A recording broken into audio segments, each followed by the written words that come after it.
guys, welcome back to my YouTube channel. Let's crack real math. My name is Viraaj, and in this video we'll be having a look at compound growth and decay. So without wasting much time, let's get started. So before I look into examples, we need to know a formula that's related to compound growth and decay. So the formula is something like this. This is P into 1 plus R over 100 to the power of N, where P is the original amount. This could be in terms of numbers like a population, or in terms of money, or in terms of any sorts of things. R is the rate at which something grows or decays, and N is the amount of time. This could be in seconds, years, minutes, days. It varies, and this is the most key formula to take note of. However, also do note that when you are talking about decay, something depreciating or the value becoming less, the formula changes. It becomes 1 into 1 minus R over 100 to the power of N. So you can see the only difference is that over here it's positive when it's compound increase, and when it's compound decay or decrease, it's simply minus. That is the only change in the formula. So let's have a look at some examples. This is the first example. It says UK retirees are migrating to holiday homes in Spain. Every year, 2.3% of UK residents move to Spain. In 2021, there are 2,700 UK retirees. How many retirees will there be in 2027? Now let's extract our information. As we know, we need to get a P, that's the original amount. We need to find the rate, that is the rate at which something is happening, usually in the percentage, and we need to find our time, that's the T, or you could say N rather, let's say N. That's the amount or the period of time at which it's occurring. Our P is 2700, because in the first year, the year that they're giving to us as an example, there are 2,700 UK retirees, so this is our P, 2,700. Now our rate is 2.3%. One trick to know what your rate is basically anything in the question that has a percentage next to it. So this is 2.3. Now the time to find our N, and that's the amount of years. Now it said that in 2021 there are 2,700. How many retirees will be there in 2027? So by common sense, you can see that the time difference between 2027 and 2021 is 6. You could figure that out by just doing 2027 minus 2021, and you will get 6 over there as well. This means that N is 6 years basically, but we're going to be using 6 because it's the same unit overall, because it said that the rate is also 2.3% of UK residents move to Spain every year. So we are working in years. If this was, say, maybe every month rather than every year, then we would have to do some conversions to make sure that they're in the same unit. So now, using our formula, we know our formula is P into 1 plus R over 100 to the power of N. Again, plus, because it is increase, it's not decrease. Now our P is simply 2,700 times, when there's a bracket, you're simply timesing it by what's on the outside, times 1 plus 2.3, because that is our rate, over 100 to the power of 6, because that is the amount of years. Now what I like to personally do from here is I like to put all of this directly into a calculator, because if you were to do this separately, like say if I were to expand all of this first, I would have to estimate it to a value before continuing. So it's best to use the value as it is right here. So you can directly put all of this in a calculator. Please be careful when you are doing that, and to make sure that all the values you input are correct. So doing this, I am getting 3094.69. Now, if you have a look at the question, it said how many retirees will be there in 2027, and it's basically talking about people, old people, people that have passed the retirement age, and you can never have 0.69 of a person. You can't have that. So to be on the safe side, just round it up to the nearest whole number above, like the next biggest whole number, which in this case is simply 3095, and then include your units, which in this case is simply retirees. And that is your final answer for that question. Moving on to our next example. Okay, this question says, on Tuesday, 30,000 people tested positive for COVID-19. Okay, the health secretary estimates the case increases 4.7% a day. How many more people have tested positive on Sunday than Tuesday? So let's bisect this question. We need to get our P, that's the original value. We need our rate, and we need our time. Our P is 30,000 because it said on Tuesday it's 30,000 people. I want to find out how many people it will be on the next day. How many more people will it be on Sunday? So over here, this is our 30,000. Our rate is anything that has to do with percentage in this question. That's 4.7. And our N, and our N is simply the amount of time. Now it said how many more people have tested positive on Sunday than Tuesday, and the difference between Sunday and Tuesday is simply 5 days.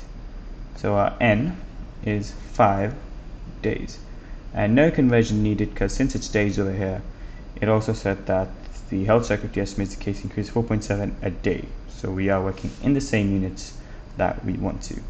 So now substituting this into our formula, we have P into 1 plus R over 100 to the power of N. Again, doesn't hurt to write your full formula down, helps you to organize and structure your answer.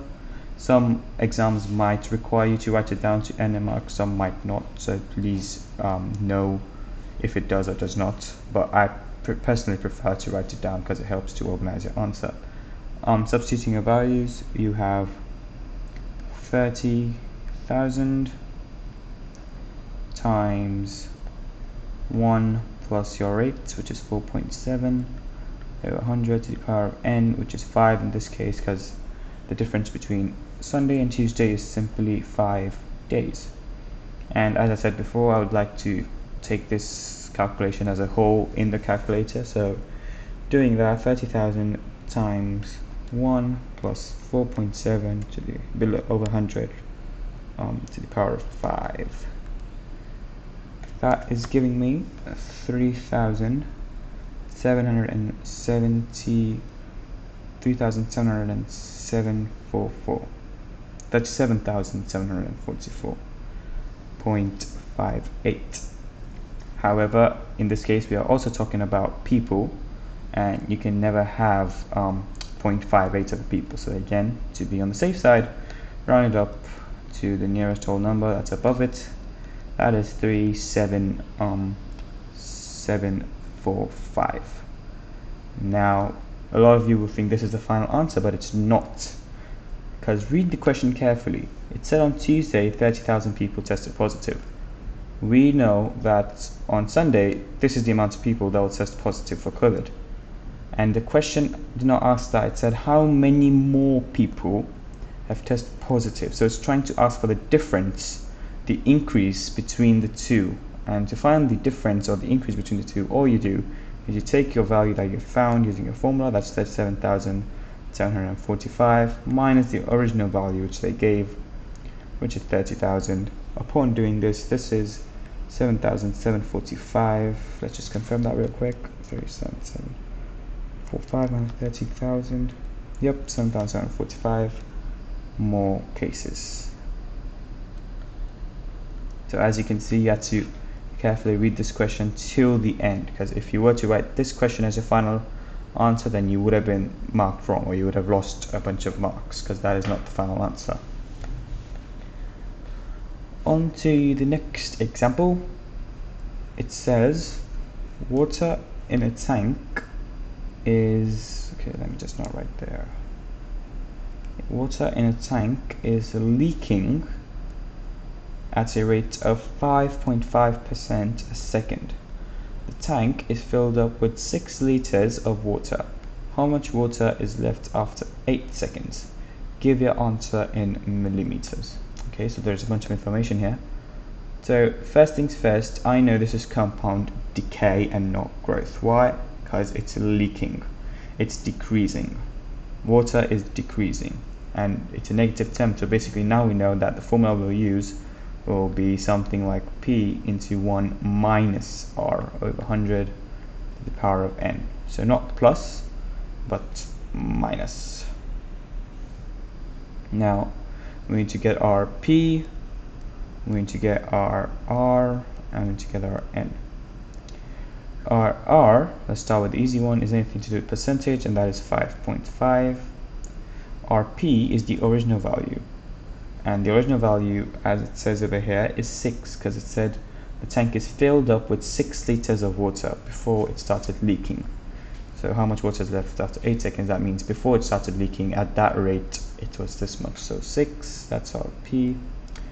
And our N is 8 seconds. And I think you don't have to do any conversion, because it said that it's at a rate of 5.5 a second as well. So yeah, no conversion. Now all you have to do is plug in your values into your formula. So we know the formula is now P into 1 minus R over 100 to the power of N.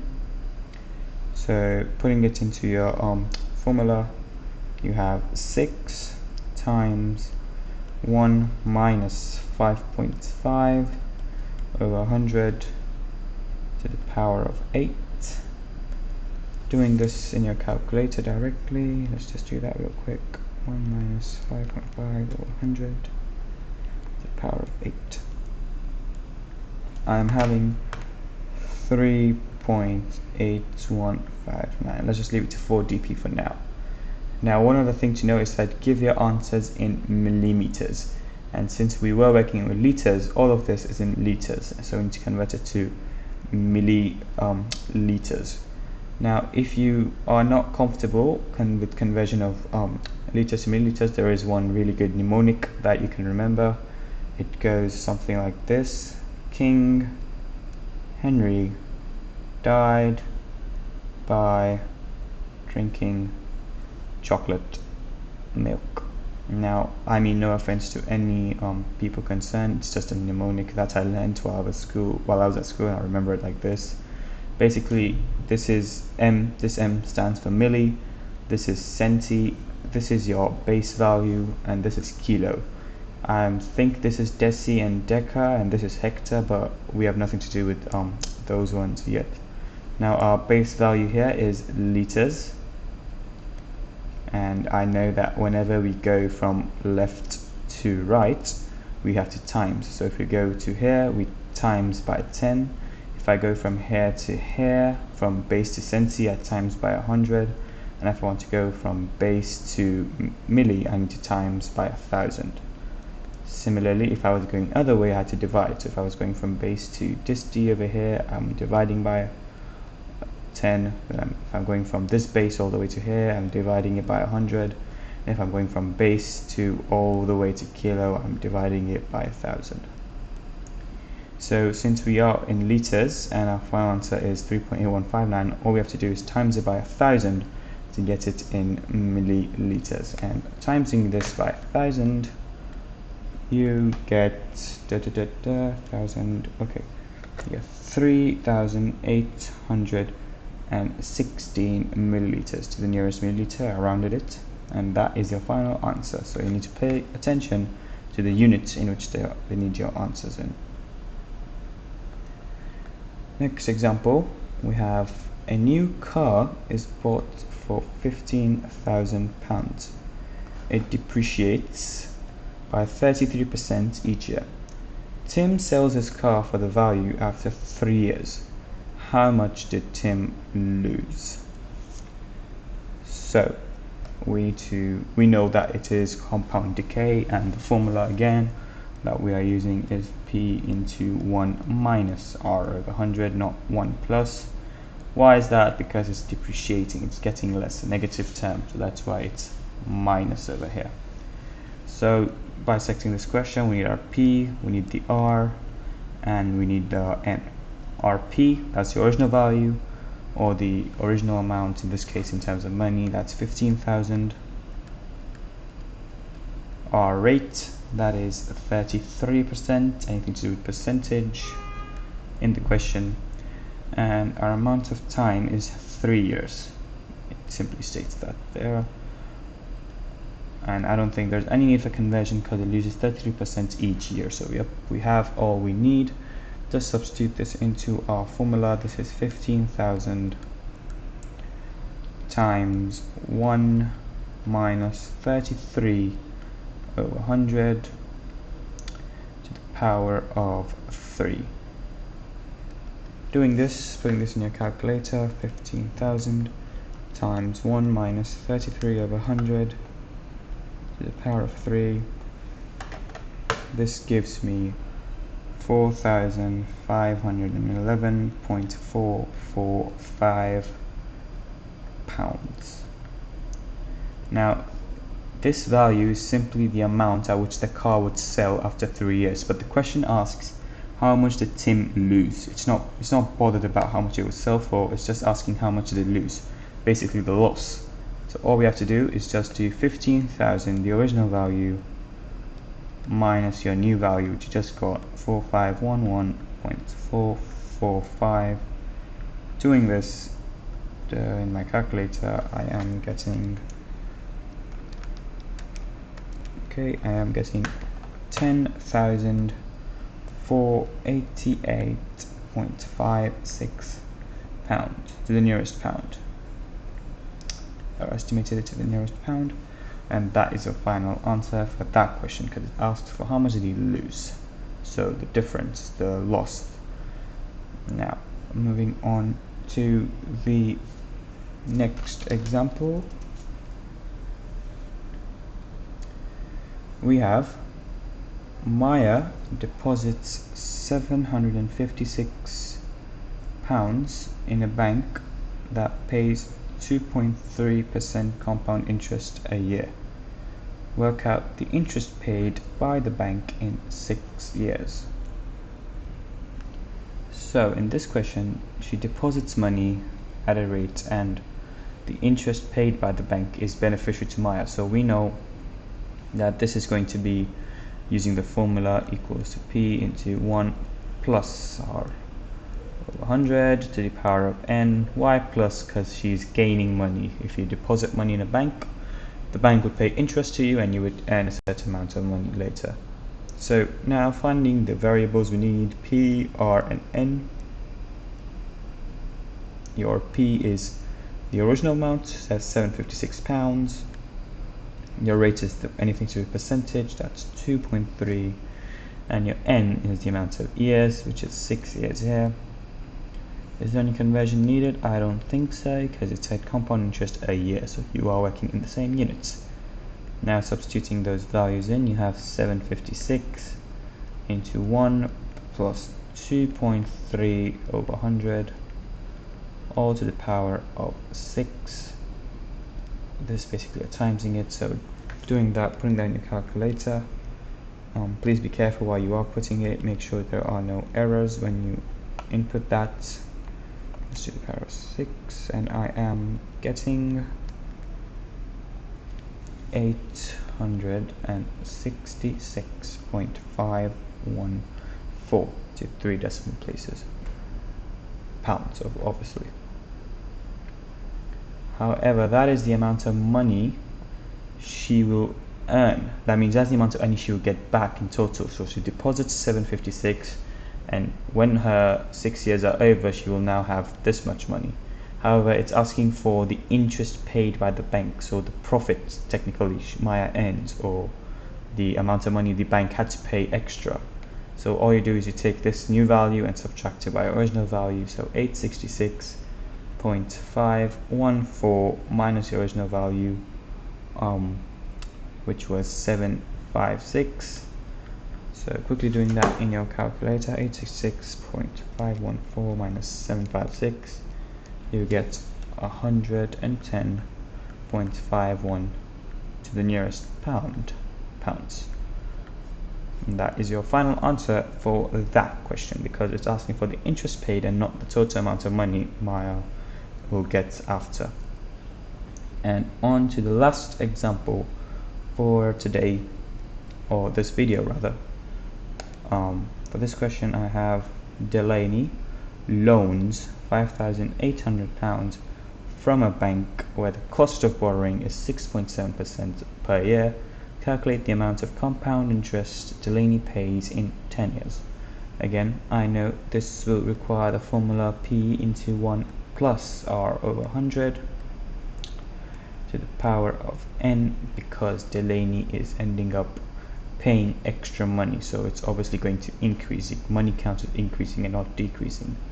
So he loaned 580 at the rate of this and in 10 years. So again, let's find the variables we need. We need a P, we need an R, we need an N.